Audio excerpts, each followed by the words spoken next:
Magandang tanghali mga kapatid, hindi lang isa, hindi dalawa, kundi tatlo ang binabantayan nating low pressure area sa loob at labas ng ating Philippine Area of Responsibility.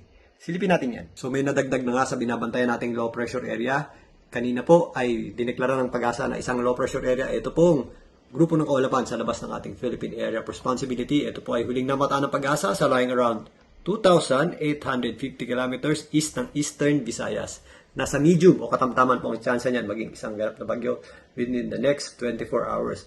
Pero ito po ay napakalayo sa ating bansa at hindi po natin yan nakikita magkaroon ng landfall or pumasok man lang sa loob ng ating Philippine Area of Responsibility. Ang magiging implikasyon yan para sa atin, yan po ay posibleng lumakas dito na banda sa labas ng PAR. If ever makatawid na itong mga sama ng panahon sa loob ng ating PAR, yan naman po ang hihila o magpapalakas ng ating habagat sa susunod na linggo pa. So marami pa pong posibleng magbago sa direksyon at lakas nitong binabantayan nating bagyo sa labas ng ating Philippine Area of Responsibility. Sa ngayon, ang mas concern natin is itong dalawang low pressure area sa loob ng ating Philippine Area of Responsibility. Itong ang mas malayo ay huling namataan ng Pag-asa sa lying around 1,140 kilometers east ng Central Luzon at yan po ay merong mataas na tsansa na maging isang ganap na bagyo. If ever, yan po ay tatawaging bagyong Dante. If ever maging bagyo yan sa loob ng ating Philippine Area of Responsibility. Samantalang, ito namang mas malapit ay nasa around 225 kilometers east-southeast ng Basco, Batanes.